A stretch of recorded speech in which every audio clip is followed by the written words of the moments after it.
The last video that I did for you guys.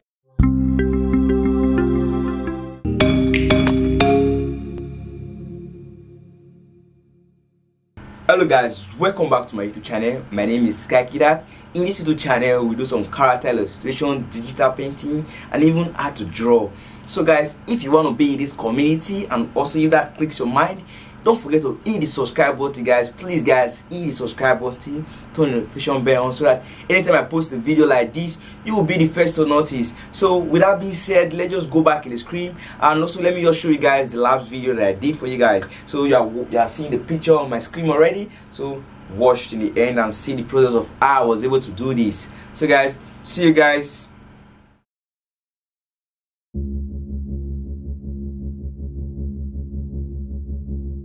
You know, I really believe in life you're either growing or you're dying. It's part of nature, it's part of the human experience. And too many of us start to get stagnant and we wonder why we're not happier. I really believe one of the pathways to true happiness, to true fulfillment, is to always be growing, always be evolving, always chasing the ultimate version of ourselves. That process should be happening on an hourly and daily basis.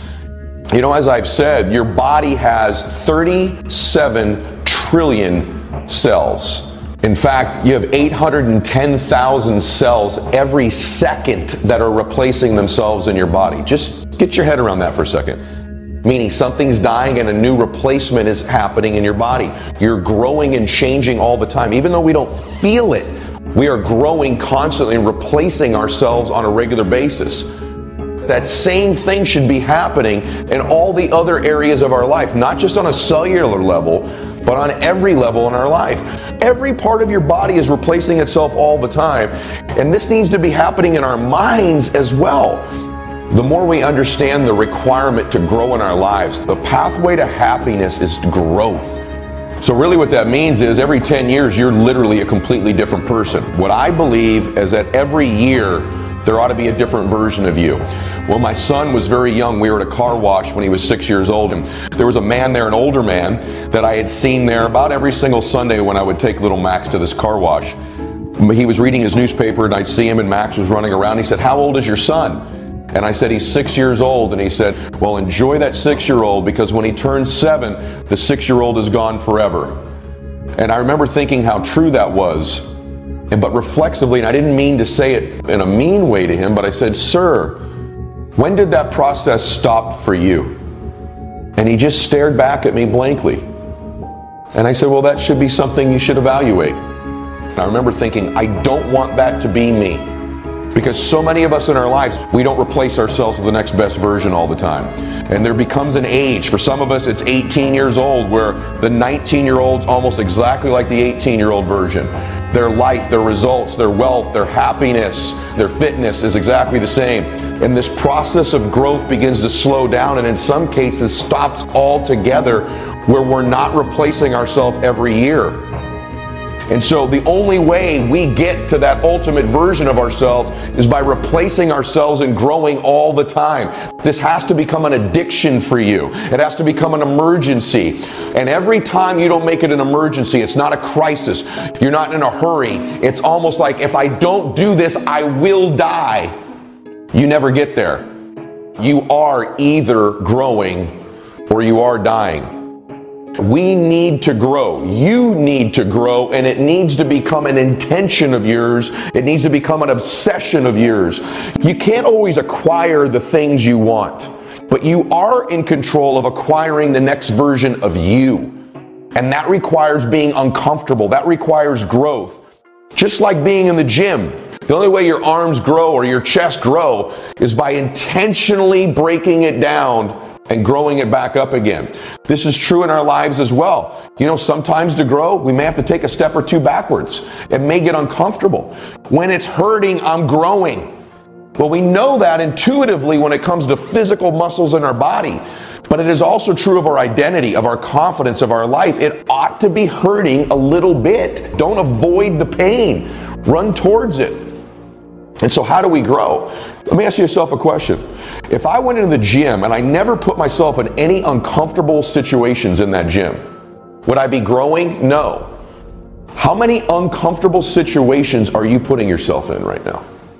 I mean, evaluate the last week of your life. How many really uncomfortable situations are you putting yourself in that challenged you, that grew you to get to that next level of being who you are?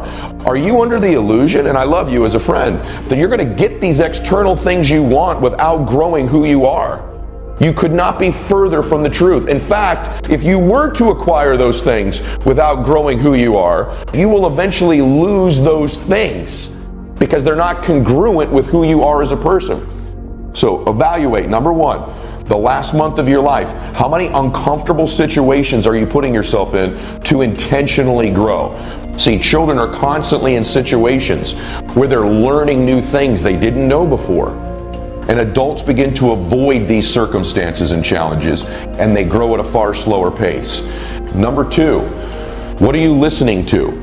What are you reading? Are you feeding yourself the sustenance, the nutrition you need to grow? What is your nutrition and what are your supplements? These are the books you're reading. These are the things you're listening to on a regular basis that feed you, that help grow you. The third thing is, who are you hanging around? Now, I know you hear about this all the time, but there's such a power to association.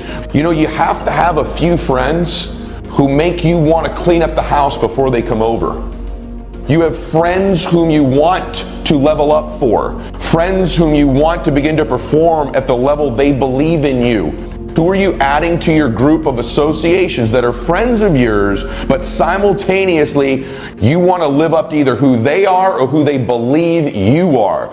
So you really do need to have somebody in your life who just makes you a little bit uncomfortable. The next thing is this: you must be intentional and specific about the type of growth you want. You show me somebody who goes to the gym and works out to get more fit and healthier compared to somebody who's going to the gym to hit a specific weight loss goal with a specific amount of reps. Those two people will be light years apart in terms of the growth of their body. What are your intentional, specific benchmarks you have with dates to achieve them? Otherwise, it's a wish. This puts your brain into hyperactive growth mode. It puts you into intentional mode. Specificity is the key to growth. And by the way, so is simplicity. The more simple it is, the more easy it is for you to execute. The next piece is you need to create momentum. See, if we've all been ill before, you get ill and it progresses and it gets momentum. You get an infection and it spreads. The worst thing you want is for something negative to get momentum. The best thing you can have moving towards something that's growing is momentum.